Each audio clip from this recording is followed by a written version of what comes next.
Kenapa? Karena kalau dia nggak hafal, dia kena hukuman. Apa hukumannya, Bib? Assalamualaikum warahmatullahi wabarakatuh. Dodor Chandri ya. Malam ini itu malu masa lalu. Wah. Nah, kali ini kita akan bersama suatu sosok yang beliau yang benar-benar wah, ganteng banget lur. Jadi udah ganteng, masih muda. Wah, Mbak ini wirausaha dan banyak lagi pokoknya nanti kita akan bahas ya dengan beliau ya. Nah, jadi untuk sekarang kita akan perkenalkan dulu siapa sih beliau ini? Mungkin kalian penasaran kan? Ayo silakan Nabi, perkenalkan kepada Dodo Chandri yang sebelah sana. Masya Allah, Masya Allah. Assalamualaikum warahmatullahi wabarakatuh. Alhamdulillahirrahmanirrahim. Allahumma salli wa sallim ala sayyidina Muhammad wa ala ali sayyidina Muhammad. Perkenalkan, nama saya Habib Ahmad Wildan Al-Kaf. Sudah nikah, Bib? Kalau Habib sudah nikah di Sudah. tahun 2019 yang lalu. Sudah nikah ya? Oh, udah punya anak juga, Bib? Alhamdulillah. Siapa nama anaknya, Bib? Nama anak kita Muhammad Salman. Muhammad Salman. Oh, aja Salman ya. Insya Allah, amin. Amin. Nah, Bib, untuk sekarang ini mungkin kita namanya kan podcast masa lalu ya. Kali ini kita balik flashback ke masa lalu Habib sebelum menjadi Habib sekarang ya. Jadi mungkin ada beberapa di sana mungkin ada kenal dengan Habib sebagai ustadz juga ya, penceramah juga, terus juga wirausaha juga ya. Nah, kemungkinan ini kita akan flashback balik lagi ke masa lalu. Dan siapa sih Habib ini sebenarnya? Coba Habib ceritain SD-nya Habib bagaimana ceritanya sampai ke kuliahnya Habib, perjalanan kehidupan Habib. Kalau sekolah ya bisa dikategorikan Habib ini nggak lulus. Kok bisa Habib? Karena di dalam hadis Rasulullah SAW, utlubul ilm minal mahdi ilal lahdi. Tuntutlah ilmu itu dari kau lahir sampai kau mati. Sedangkan Habib masih hidup sekarang ini sudah selesai menuntut ilmu, berarti belum lulus dong. Ini kan kayak gitu kan. Jadi dulu waktu SD Habib ini belajarnya di SD Adabiah 2 Palembang. Kemudian tamat SD nggak lanjut langsung sekolah menengah pertama sampai SMA enggak. Tapi langsung masuk pesantren. Langsung masuk pesantren. Karena saat itu nilai agama di sekolah tinggi dan alhamdulillah mayoritas di dalam kehidupan Habib itu zaman itu di kampungnya Habib kebanyakan para ustadz. Jadi kita waktu ngelihat para ustadz itu enak banget gitu, wajah mereka itu adem, perkataan mereka, ucapan mereka, ceramahnya mereka juga enak kayak gitu. Wah, kayaknya belajar agama ini enak. Memang Habib sudah dari kecil, dari SD itu suka ikut hadir kayak pesantren kilat gitu. Oh gitu. Jadi kalau ada pesantren kilat atau ada majelis taklim, zaman itu Habib selalu ikut. Nah, di situ orang tua ngelihat kayaknya nih Habib ini ada potensi bakat untuk mempelajari syariat ketimbang pelajaran umum. Jadi akhirnya alhamdulillah tamat SD Habib langsung berangkat ke pesantren, namanya pesantren Darus Sa'adah yang sekarang disebut dengan Ma'had Huraidah. Ma'had Huraidah ini dipimpin oleh almarhum Al-Habib Mundir bin Fuad Al-Masawah yang kemarin sempat ada di Damai Indonesia Kutu di TV1. Beliau itu guru saya, kemudian banyak lagi guru-guru kita yang lain yang sekarang memegang pesantren tersebut adalah Al-Habib Alwi Al-Aidrus, Jakarta. Itu sudah berapa lama Beb itu? Dari SD, dari SMP ya? Jadi hitungannya itu SD dan SMA ya di pesantren. Tapi belum lulus juga karena Habib di pesantren 5 tahun. Oh 5 tahun? 5 tahun, kalau SMP dan SMA 6 tahun kan? Iya. Nah, jadi waktu kelas 2 SMA setaranya itu Habib langsung berangkat ke Yaman. Nah di Yaman, alhamdulillah waktu itu di sekolah pesantren itu prestasi lumayan, bahasa Arabnya juga sudah cocok untuk dikirim ke Yaman karena Yaman ini kan nggak ada bahasa Indonesia, ini kita ngomongnya harus bahasa Arab di sana. Guru-gurunya juga semua bahasa Arab. Alhamdulillah akhirnya kita sampai ke Yaman pada usia saya waktu itu masih menanjak ke 16 tahun. Dan di Hadramut atau Yaman itu nama kotanya Hadramut, atau kalau sekarang lebih terkenal dengan kata-kata tarim. Tarim ya. Makanya ada qasidah kan ya tarim gitu. Nah, itu tempat Habib belajar waktu itu sama Habib Umar bin Muhammad bin Habib bin Syekh Abu Bakar bin Salim. Nah, itu kira-kira ada nggak ibarat Habib itu aku mau tinggal di Arab aja lah, nggak mau balik ke Indonesia. Ada nggak kayak gini? Kalau dikatakan keinginan, hampir semua orang yang pernah ke Arab, khususnya Yaman, belajar di sana, pasti mereka semua pengen tinggal di sana. Karena sesungguhnya sih, pertama gini ya, Yaman itu bahkan ada pepatah, syawari' tarim, syekh lima la syekh lah. Jalannya tarim ini, guru bagi mereka yang tidak punya guru. Jadi kalau misalnya kita dapat guru di sana, pasti gurunya benar-benar alim, orang-orang yang benar-benar fasih ya, fasih banget.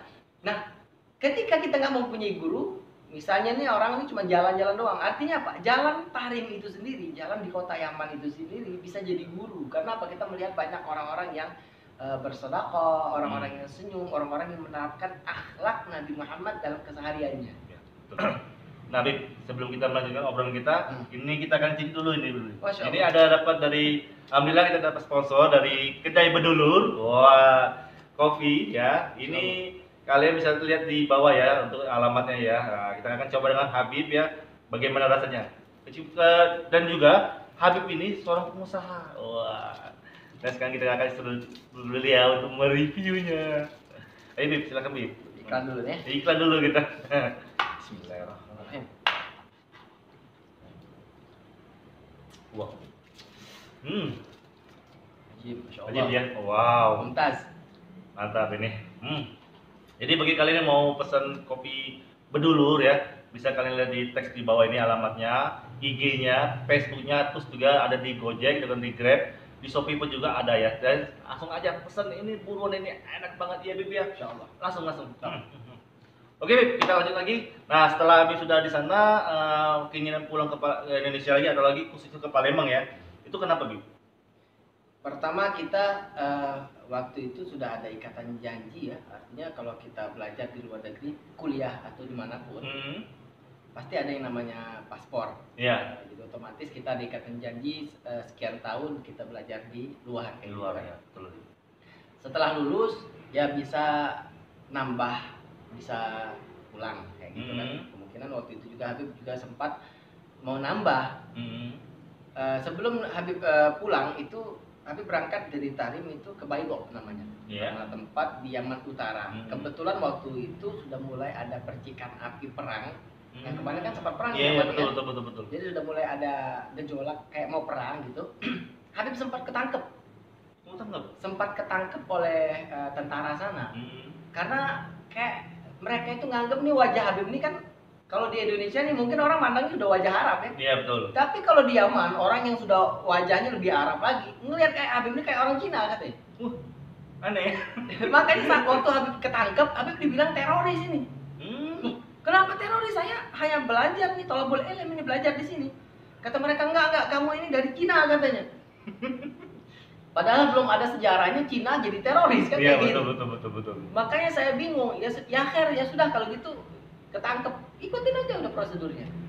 Ya, ketangkep, akhirnya pihak pondok kita itu pihak lajnah datang kan, datang kemudian ngebebasin. Kemudian kayaknya nih ada politik juga di belakang itu, mungkin ada uang mungkin di balik itu.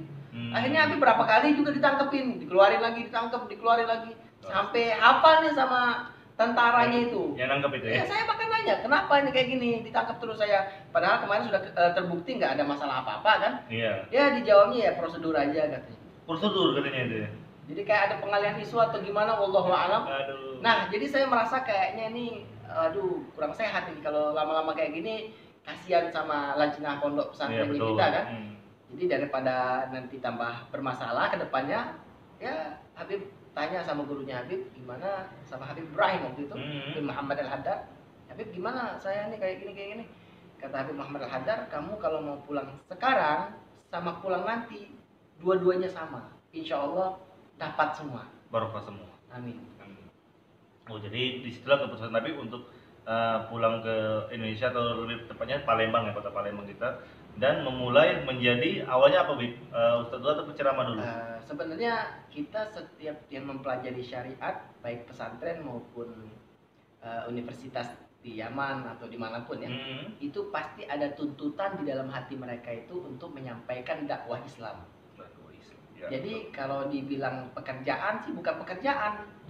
Jadi kalau orang yang masuk pesantren atau sekolah syariat ya, kemudian berdakwah atau ceramah, itu sebenarnya bukan pencarian.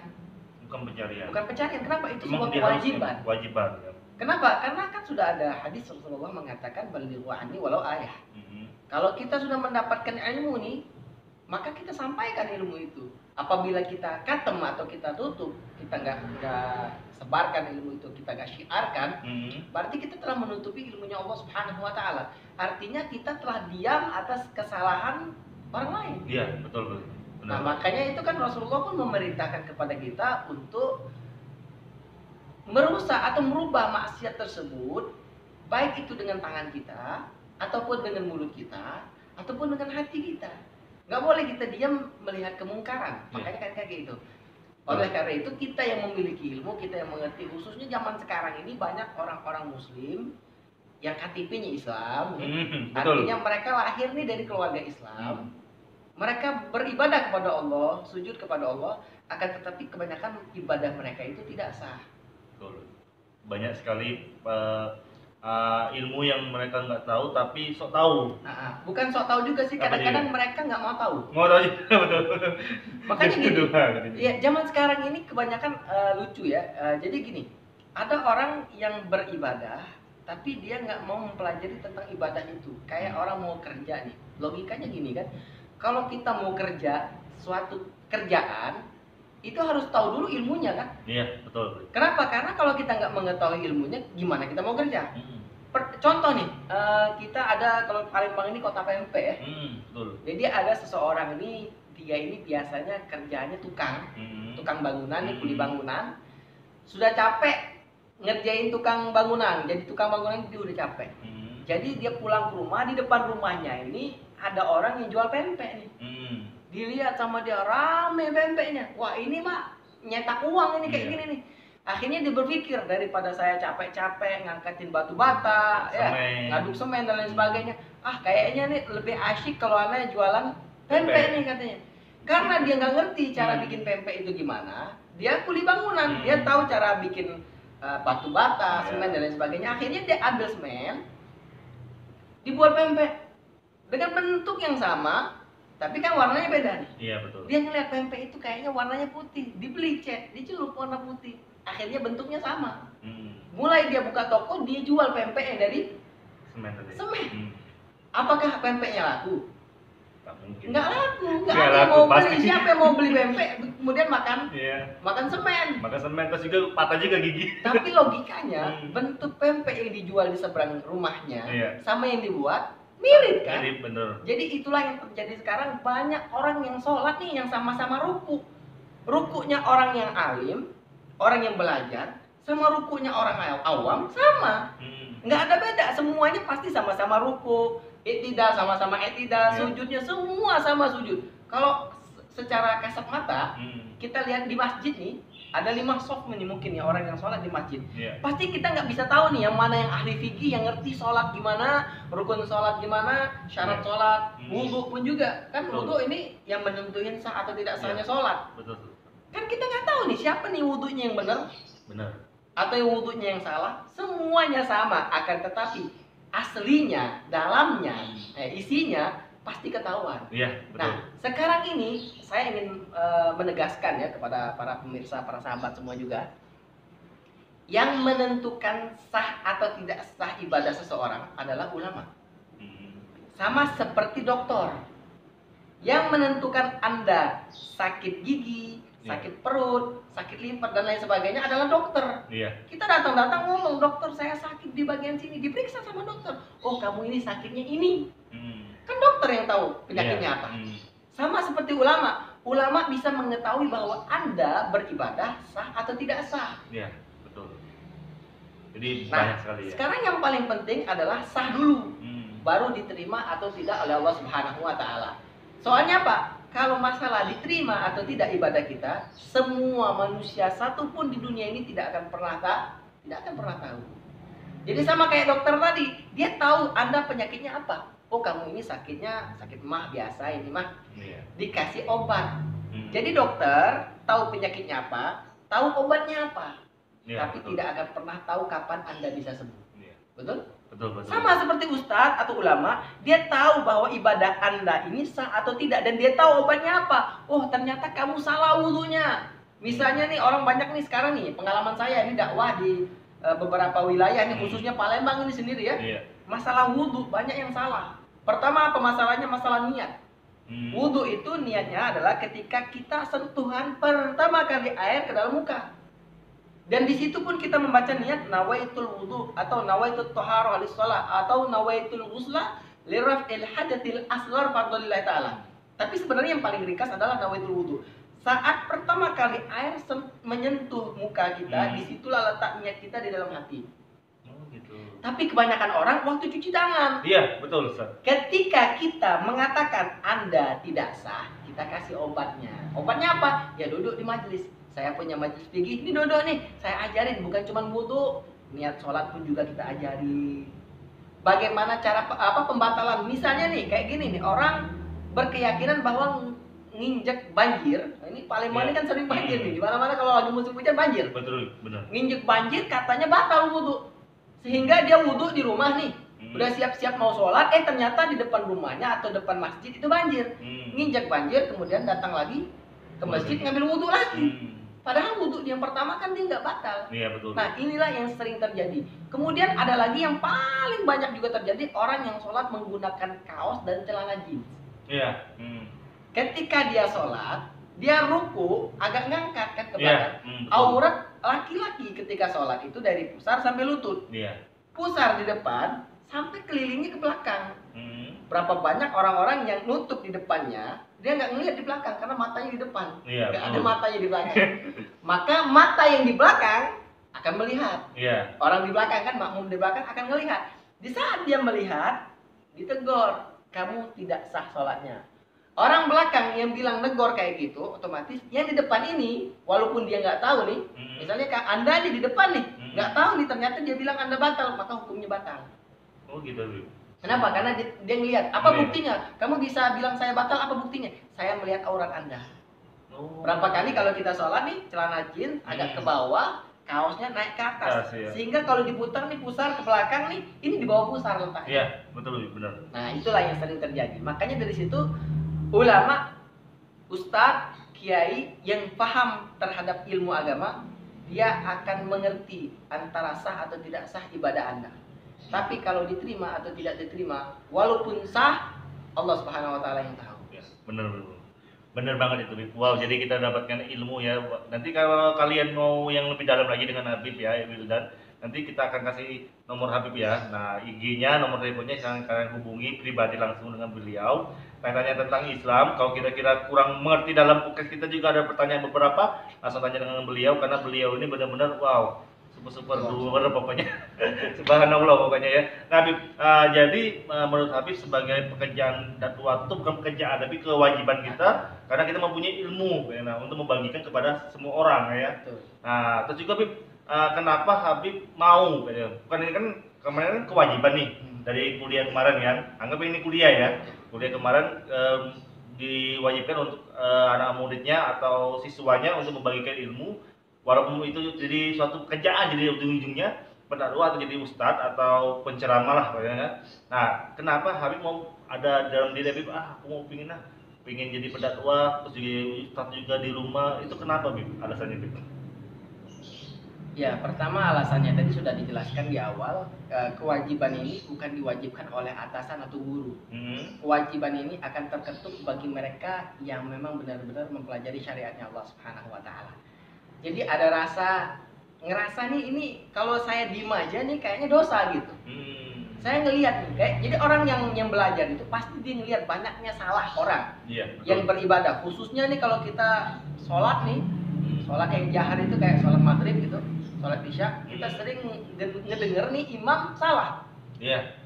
Kalau orang yang sudah jelas nih dengernya salah, ada dua. Pasti kalau misalnya dia yang ingin tampil untuk nunjukin bahwa saya ngerti loh, dia otomatis dia mau ngebenerin, gitu kan? Kalau niatnya sombong. Atau kalau yang kedua, niat dia memang, waduh kasihan ini kalau saya nggak negor nih, ini orang salah nih, semuanya salah. Dan saya pun juga mau sholat di belakang dia nih, nggak enak. Kalau saya nggak sholat di belakang dia, saya nggak enak. Nanti dibilang warga, ini apa nih orang ini satu nih nggak mau jemaah sama si fulan. Jadi timbul fitnah. Tapi kalau saya sholat saya nggak sah. Jadi gimana caranya saya harus benerin ini? Jadi ada dua itu. Orang yang punya ilmu, kalau dia sombong kayak tadi, saya harus benerin nih, biar orang ngeliat nih bahwa saya ngerti nih, biar saya dihormatin. Atau yang kedua tadi kayak gitu. Nah, kalau untuk pencaharian anggaplah pencaharian. Orang-orang ada memang dia hanya mampu dan memang kualitas waktunya terlalu banyak untuk dakwah. Misalnya umat banyak yang cinta sama beliau, sehingga undangan atau jam terbang dakwahnya banyak. Otomatis nih kalau mau buka kerjaan lain kan agak ribet nih. Iya, betul. Soalnya yang memanajemen siapa kayak gitu kan? Iya, betul. Nah itu biasanya memang setengahnya dia dakwah, memang ikhlas karena Allah Subhanahu Wa Taala, dan di samping itu juga Allah berikan jalan rezeki untuk dia. Kenapa? Karena gini ya, kita perhati ini. Orang-orang yang berdakwah itu memang nyampein suatu hal yang wajib. Ketika orang lain yang memberikan rezeki atau ma'unah kepada dia, hukumnya juga wajib. Mengapa? Coba kita perhati ini. Kalau kita ngundang dosen, tujuannya apa sih? Supaya kita dapat ilmu keduniaan. Iya. Sehingga setelah kita mendapatkan ilmu itu, kita berhasil untuk bekerja. Iya, benar. Tujuan kita apa? Tujuan kita biar dapat uang. Wow, betul. Nah, ketika kita mendapatkan uang berkat ini dosen atau ini motivator dan sebagainya, otomatis kita ngundang dosen dan motivator ini juga kita bayar. Iya, betul. Ya kan kayak gitu. Kenapa? Berkat dia nanti kita bisa dapat rezeki kan. Ya. Nah, sekarang bagaimana dengan ustadz sih? Bagaimana dengan ulama? Ketika kita mengundang ulama, kenapa kita harus membayar? Kadang-kadang kita ulama itu kita anggap sepele. Ya udah, kalau manggil dosen nih mahal. Mahal berapapun mampu. Iya. Tapi kalau ustadz kadang-kadang diremehin, masukin amplop, ya makasih ustadz ya, kayak gitu. Nggak tahu ustadz pulang pergi aja kalau naik mobil online nih, taksi online nih, ini semua ini kurang. Iya, betul. Kadang-kadang kayak gitu. Jadi otomatis apa ya? Kita nih lebih mementingin keduniaan ketimbang akhirat. Padahal ustadz ini datang ngajarin kita ini bukan cuma dapat uang di dunia. Iya, betul. Tapi mendapatkan kesuksesan di akhirat. Dan barang siapa yang mendapatkan kesuksesan di akhirat, maka Allah akan jadikan dunia berlutut dan menjadi hambanya. Betul banget. Kan intinya gitu tuh. Allah bilang apa sih? Hadits qudsinya Allah mengatakan, ya ardi, wahai bumi, man khadamani fakhdumi. Wahai bumi, apabila ada orang yang berkhidmat atau menghambakan diri kepadaku, berjalan di jalanku, maka jadilah kau babunya.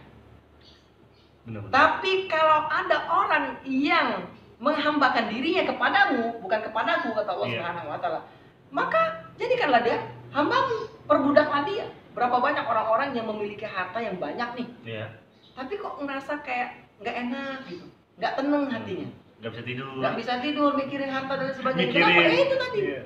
Jadi ujung-ujungnya dia kerja full waktu, bangun tidur dia kerja, pulang capek, tidur lagi, bangun lagi kerja. Kemudian udah terkumpul banyak uangnya, dia mati. Dan setelah mati yang dibawanya anak-anaknya belum tentu menikmatin, ribut semua. Bener. Berantem ini bawa polisi, ini bawa polisi, akhirnya uangnya juga habis juga di pengacara dan lain sebagainya. Kan kayak gitu.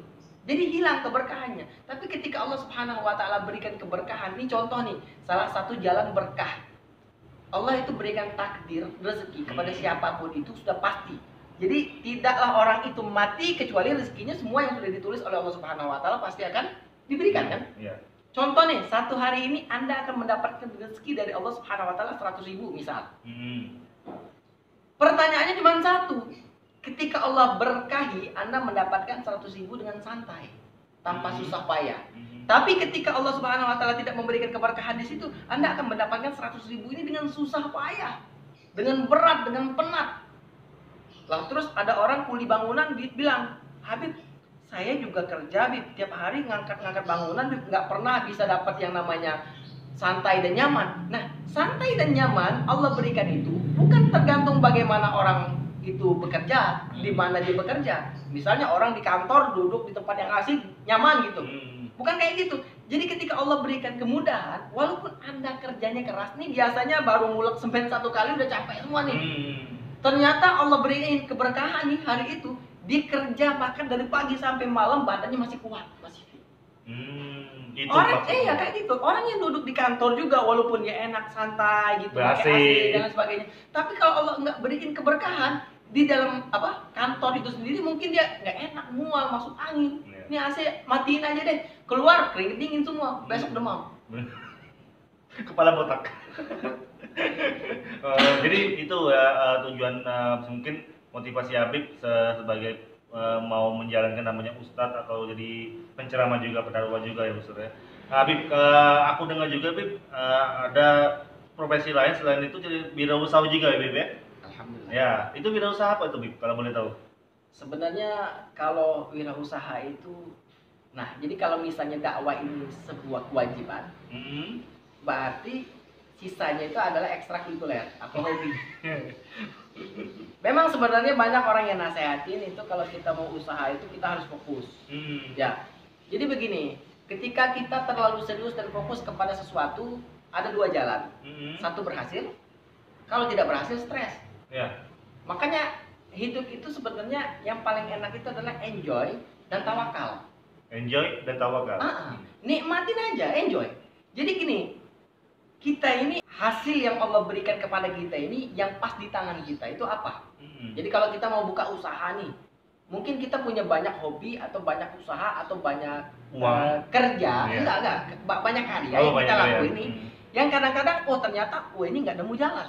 Kan kita kan kayak gitu sebelum kita jualan nih, misalnya jual mie ayam nih, sebelumnya mungkin kita pernah dagang bakso nih, ternyata kurang memuaskan hasilnya, pasti kita pindah lagi kan. Nah itu namanya mencari yang mana yang klop atau yang sesuai dengan tangan kita ya gitu. Pas waktu ketika sudah sesuai ini lancar semua kan. Nah kalau Habib itu dari awal sudah bermacam-macam Habib coba, karena memang pekerjaan itu dakwah yang wajib, yang harus Habib kerjain itu adalah dakwah, otomatis yang lain kan jadi ekstrakurikuler. Ketika ada ekstrakurikuler jadi kadang fokus, kadang kalau memang kita harus dakwah nih, yang ini jadi ketinggalan kan? Nah kayak gitu. Jadi untuk ditanya sih usahanya apa, usahanya apa, sih macam-macam. Banyak pokoknya. Jadi diantaranya nih yang mungkin bisa diakses melalui online, bisa langsung ke YouTube-nya Habib itu di channel Ahmed Wildan Alkaf. Di situ Habib ada rekaman lagu. Ramadan, kau jadikan hariku terasa indah, pahala ibadah menjadi berlipat ganda. Jadi Habib ini kerjaannya dari awal waktu pulang dari Yaman, selain dakwah juga hobi di bidang DAW, Digital Audio Workstation.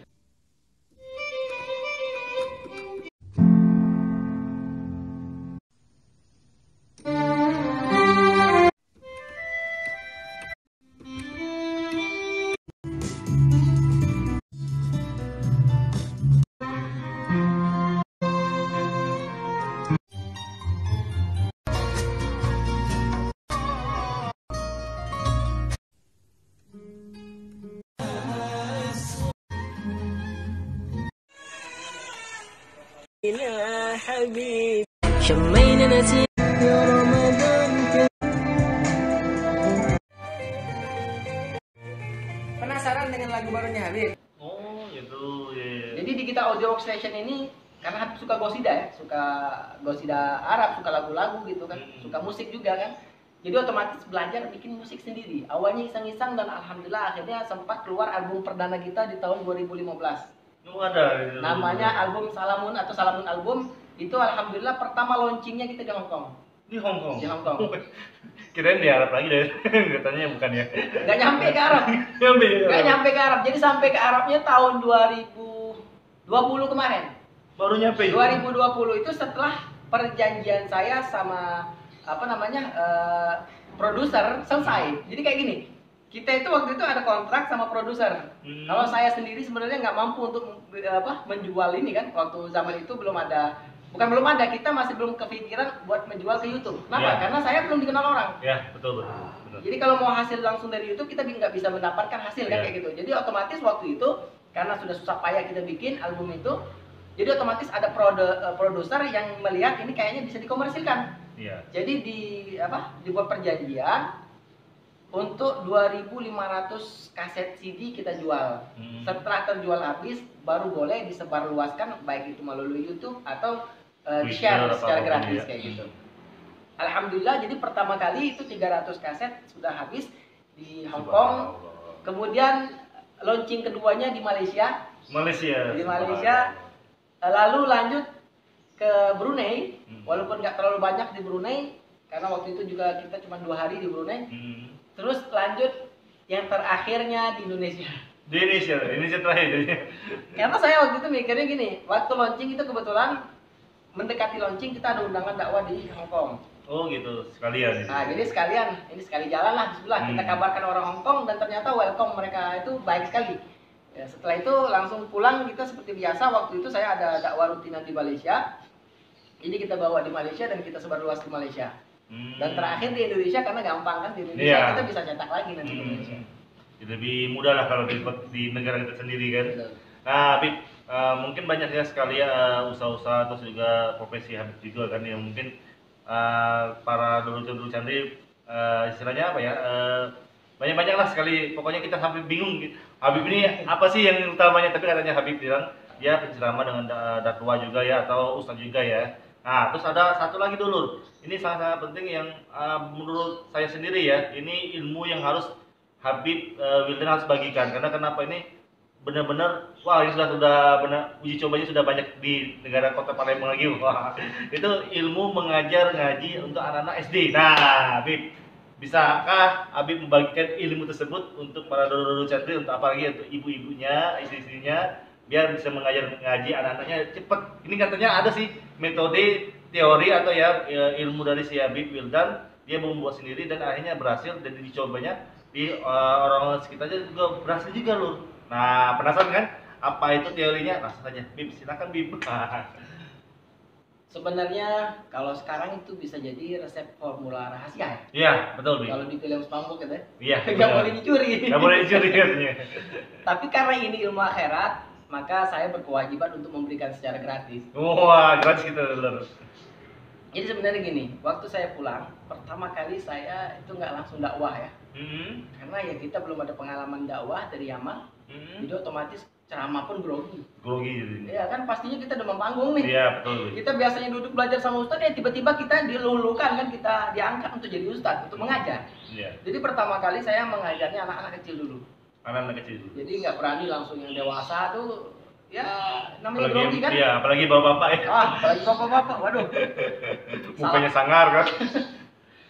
Jadi otomatis waktu pertama kali kita ngajar anak kecil, anggaplah umuran 5 sampai 6 SD ya. Iya. Jadi banyak anak-anak Indonesia itu yang nggak bisa baca Al-Quran sampai ke Iqra pun nggak bisa. Iya, betul. Mungkin ada juga beberapa, kalau kita survei juga mungkin dari SMA juga mungkin ada nggak bisa juga SMA itu. Sampai sekarang sih murid-murid saya banyak yang bapak-bapak malah nggak lancar juga baca. Nah itu makanya.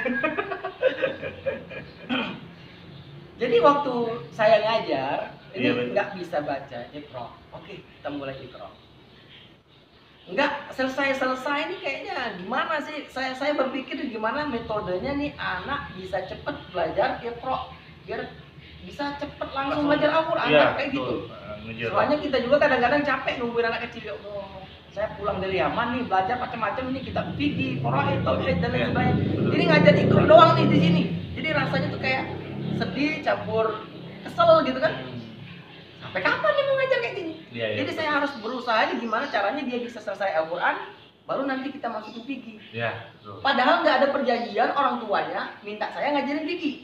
Makanya itu tadi kembali lagi ke cerita awal bahwa seorang yang belajar syariat pasti ada rasa apa gemes gitu ya, mau ngajarin nih fikih nih, ini lebih wajib nih kayak gitu. Soalnya kalau baca Al-Quran, ini metode saya nih yang wajib cuma 3. Pertama fikih, karena tanpa fikih wudhunya nggak sah kan? Iya, Wudhu nggak sah megang Quran haram. berdosa. Iya. Kemudian yang kedua adalah tauhid. Jadi jika seseorang tersebut sudah paham nih fikihnya nih, sholatnya sudah bener nih, sesuai fikih nih misalnya kayak gitu. Kemudian waktu tauhid, keimanan dia kepada Allah Subhanahu wa taala-nya kurang. Misalnya dia ini masih mempercayai sesuatu yang kayak apa? Yang bersifatnya musyrik. Kayak dia tidak mempercayai Allah Subhanahu wa taala atau mempercayai bahwa ada hal lain yang bisa memberikan manfaat selain Allah. Makanya contohnya kalau sekarang ini kayak mempercayai sesajen kayak gitu kan. Oh iya. Nah, itu problem-problem yang sering terjadi di umat Islam. Mungkin kebanyakan mereka nggak ngerti juga tentang syariat Islam ya. Andai dia mengerti fikih ini tapi tauhidnya masih berantakan, berarti dia sudah tidak beriman pada Allah. Artinya dia murtad. Dia beribadah walaupun ibadahnya benar dia tidak diterima oleh Allah Subhanahu wa taala. Kemudian yang ketiga adalah tasawuf. Tasawuf ini adalah permainan hati, perasaan seseorang kepada Allah, bagaimana cara beribadah, akhlak, retorika kita beribadah kepada Allah Subhanahu wa taala dan kepada sesama makhluk. Nah, itu 3 hal ini adalah 3 hal yang paling penting terhadap agama. Lalu bagaimana dengan Al-Qur'an? Al-Qur'an ini masuknya sebenarnya ke ekstrakurikuler nih. Cuma menjadi istimewa karena ini merupakan sebuah mukjizat yang sangat istimewa. Mengapa? Karena mukjizat ini paling hebat, paling mulia ditimbang mukjizat lain selain Al-Qur'an. Karena apa? Nih contohnya nih, ini bukan hanya membelah bulan yang terjadi pada zaman Rasulullah atau membelah lautan yang terjadi pada Nabi Allah Musa. Ini adalah yang terjadi zaman Rasulullah sampai kepada kita sekarang, sampai nanti hari kiamat, sehingga Allah angkat Al-Qur'an tersebut langsung hilang dari tintanya, kan tulisannya akan hilang. Dan Al-Quran ini bukan turun di zaman Nabi Muhammad. Memang turun di zaman Nabi Muhammad, tapi terciptanya dari sebelum-sebelumnya. Jadi ini sebuah kemuliaan, sebuah mukjizat yang memang benar-benar sangat tinggi. Jadi kita sebagai umat Nabi Muhammad alangkah sayang sekali bila mendapatkan sosok Nabi yang memberikan mukjizat, yang mukjizat tersebut sampai kepada kita namun tidak kita manfaatkan. Jadi pertanyaannya tadi, gimana sih cara Habib metode ya untuk mengajarkan cara mengajarkan kepada anak ya? Sambil diminum, Bib. Marhaba, masya Allah. Ini nggak kerasa nih. Hampir habis ya? Udah hampir habis ini. Kayaknya perlu dikirim lagi. Kirim lagi. Bener, Bib. Terus, Bib. Jadi ini sebenarnya rahasia ya. Iya. Kalau di dalam dunia persepan nih, kalau di apa? SpongeBob nih, ini formula rahasia ini. Nggak bisa dicuri. Cuma karena ini syariat, jadi insya Allah Habib sampaikan secara gratis. Wah, gratis ya. Lanjut, Bud. Walaupun gratis, tapi memprakteknya lumayan susah. Nah, ini berawal dari waktu Habib ngajar awal pulang dari Yaman. Itu Habib ngajar pertama kali kan otomatis anak kecil dulu nih, karena namanya baru pulang dari Yaman ini kan masih grogi. Mau dakwah, mau ceramah nih masih demam panggung. Jadi otomatis nih awalnya beraninya ngajar anak kecil. Kalau orang-orang dewasa mungkin serem ya. Dapat dari bapak-bapak ya. Terus bapak gitu ya. Iya. Dia otomatis waktu ngajar anak kecil nih, anggaplah kelas 5 kelas 6 SD gitu ya. Itu pertama kali kita ngajarin Al-Qur'an. Ya kan mereka nggak bisa dibaca Al-Qur'an, jadi otomatis dia harus belajar Iqra. Ya, Iqra. Waktu belajar Iqra pun huruf-hurufnya kebalik-kebalik terus. Jadi Habib mikir nih gimana sih metodenya supaya dia ini cepat paham, cepat hafal, cepat bacanya cepat lancar kayak gitu kan. Dapat metodenya waktu pulang dari Hadramut itu sendiri. Waktu Habib pulang, kan hobinya Habib di bidang daun tadi kan, di bidang audio workstation. Jadi zaman itu mempelajari otodidak nih, nggak ada teman, nggak ada guru. Waktu itu juga di Palembang mungkin Habib masih nyari-nyari siapa nih yang ngerti daun nih. Nggak ada teman, jadi otomatis belajar sendiri nih, otodidak. Ya waktu itu kita belajarnya pastinya melalui online. Cuman karena waktu itu kita belum ada internet yang secara langsung kayak speedy kayak gitu kan, kita beli kayak modem gitu, terus beli kuota. Jadi otomatis kita ini bukanya yang hanya tulis-tulis artikel PDF kayak gitu. Kalau kita mau buka YouTube sehari itu kayaknya kuotanya nggak cukup. Mahal. Jadi otomatis kita download. Nah, kan karena Habib dari tamat SD ini kan nggak pernah baca Indonesia nih. Setelah tamat SD masuk pesantren ini Arab semua nih. Iya, Arab semua. Ke Yaman Arab semua. Sampai pulang dari sana akhirnya baca Indonesianya juga nggak lancar. Sama kayak anak kecil tadi yang nggak lancar baca Al-Quran. Kenapa? Karena jarang membaca. Nah, waktu Habib sudah mulai download PDF ini kayak gini, baca-baca terus nih tutorial cara buat musik nih, akhirnya lancar baca Indonesia nih. Nah, dari situ metodenya Habib dapat. Oh, di situ betul. Dari situ Habib mulai berpikir nih, mungkin nggak pernah terjadi nih di dunia ini seorang guru Iqra, guru ngaji, Iqra-nya disuruh dihafalin. Iqra-nya dihafalin. Kan Habib ngajar nih 1 minggu 2 kali. Setiap pertemuan cuma 1 jam nih. Otomatis nih anak baca Iqra-nya jarang. Iya, betul. Nah, di saat dia baca Iqra-nya jarang, berarti kan gampang lancarnya nih. Habib pikir waktu itu gimana caranya biar dia ini sering baca. Jadi Habib suruh dia untuk menghafal Iqra itu sendiri. menghafal Iqra itu sendiri. Jadi setiap kita mau belajar nih besok nih, ini hafalin satu lembar ini. Otomatis nih kalau ngehafal dia baca terus kan diulang-ulang nih, dia mikir ngapalin gitu kan. Terus baya kayak gitu ngapalin terus sampai nanti waktu pertemuan selanjutnya dia sudah hafal. Kenapa? Karena kalau dia nggak hafal dia kena hukuman. Apa hukumannya, Bib? Biasanya ini ya? Kalau orang ini kan kalau dihukum kayak rotan atau dihukum mungkin berdiri atau sampai jewer-jewer. Nah, kalau Habib beda sendiri. Apa itu, Bib? Hukumannya pakai helm. Kok pakai helm kayak gimana tuh, Bib? Pakai helm benar maksudnya? Pakai helm. Helm motor itu. Helm motor? Nah. Itu waktu dia pulang atau gimana tuh, Bib? Jadi kalau pakai helm ini sebelum belajar itu kan hafalan dulu nih. Nah. Kalau nggak hafal dia pakai helm, 1 jam pelajaran dia pakai helm. Bisa kebayang nih, mungkin para pemirsa nih ya biasa aja mungkin nanggepnya pakai helm mah gampang lah. Tiap hari kita bawa motor juga pakai helm. Iya. Coba nggak bawa motor, duduk di rumah sambil belajar, sambil mikir, pakai helm 1 jam. Nggak bisa bayangin, Bib. Bisa dirasa itu muka merah, keringet semua bercucuran kayak iklan Indomie. Asli, bener. Makanya itu faedahnya gini, karena Habib berpikir waktu itu entah hoax atau enggak, kalau hukuman mukul pakai rotan gitu, pokoknya ada kontak fisik kayak gitu, itu bisa menyebabkan mata rabun. Tapi nggak tahu itu hoax apa benar.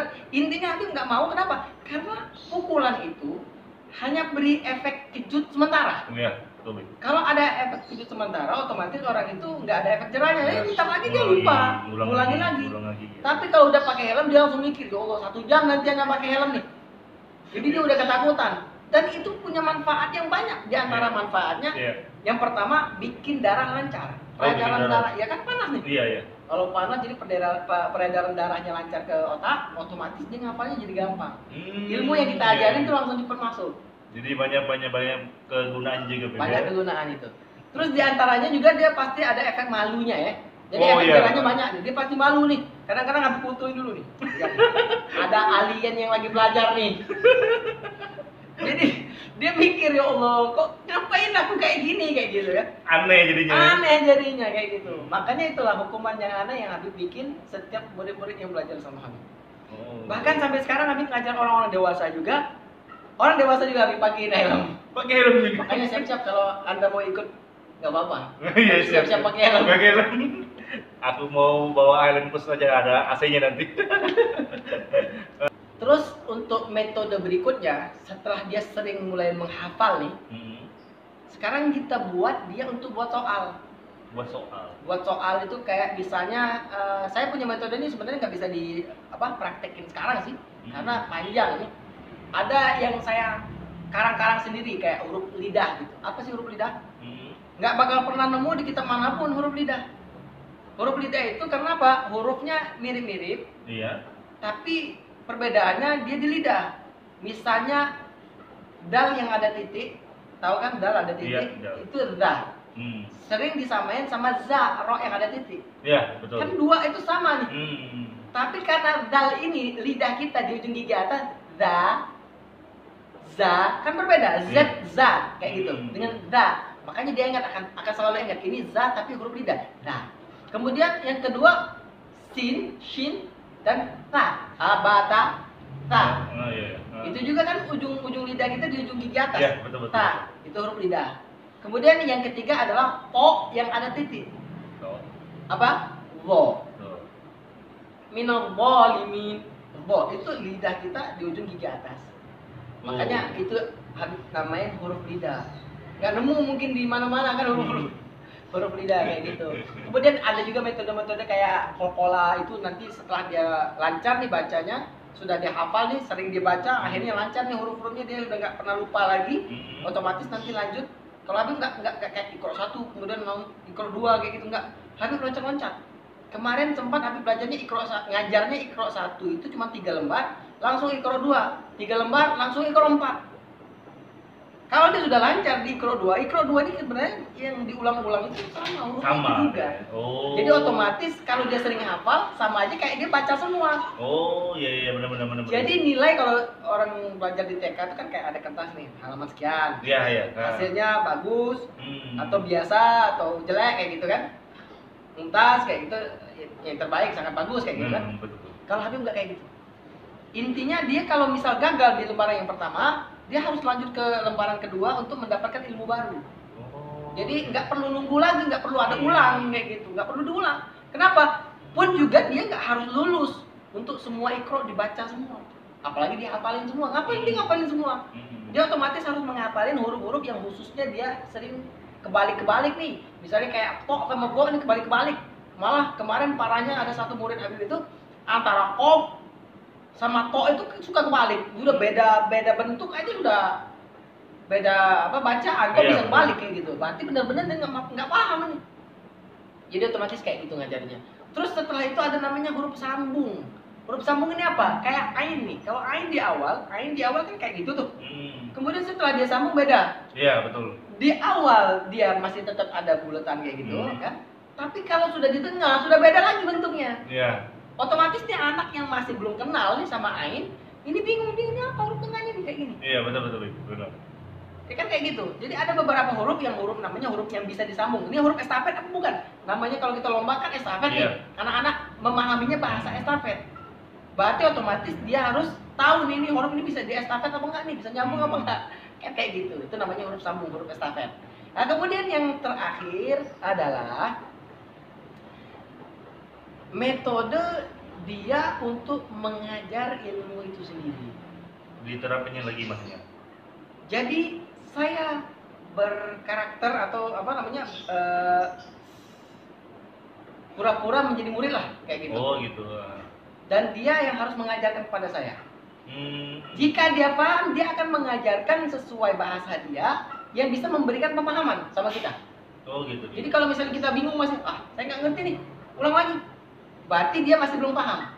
Oh iya. Tapi ketika dia sudah paham, otomatis dia lancar. Itu di dalam ilmu manapun. Saya ngajar fikih kayak gitu.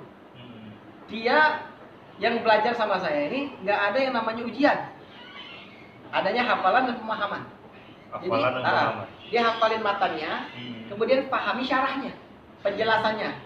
Setelah dia paham, dia kalau udah hafal dia bisa jelasin tanpa kitab. Ya, kenapa? Karena kalau misalnya ada masalah nih di masjid atau di luar atau di mana, waduh ini masalahnya saya pernah belajar ini, saya paham tapi saya lupa.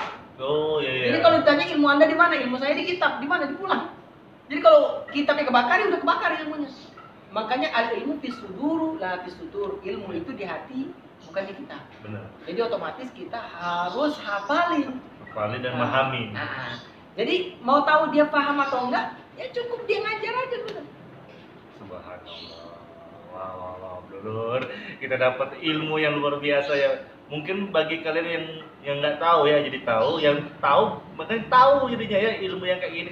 Padahal itu simple ya, tapi untuk beberapa orang mungkin itu suatu yang luar biasa banget loh metode ini. Ya, Bibian itu metode yang sangat luar biasa, mungkin bermanfaat untuk ibu-ibu yang di luar sana nanti. Amin. Dan juga barokah juga untuk Habib juga ya, kita doain juga ya.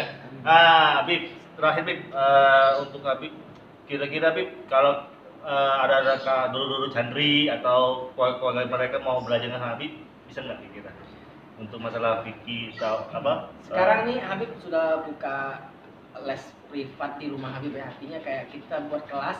Memang namanya kayak majelis gitu, majelis Jalsatul Mubarakah. Instagramnya juga ada nih. Insya Allah semua umur bisa belajar sih sama Habib di rumah. Di sini ada pelajaran kajian fikih. Fikihnya kita mulai dari kitab ibadat, Sakinatun Najah. Kemudian ada pelajaran Al-Quran atau tahsin Al-Quran dan tahfidz Al-Quran. Jadi dia baca Al-Quran dengan benar. Kalau sudah benar bacaannya hafalan Al-Quran, setidaknya huruf-huruf surat-surat penting nih kayak juz 30, juz 29, sama surat penting lainnya kayak Yasin, Al-Waqi'ah, Al-Kahfi dan lain sebagainya. Kemudian dilanjutkan lagi ada juga ekstrakurikuler kita yaitu latihan hadroh atau qasidah. Oh, banyak juga ya. Banyak ini. Jadi kira-kira minimal umur berapa Bib kalau untuk anak-anak Bib? Nah, khususnya kalau untuk anak-anak dulu memang Habib sering ngajar anak SD ya.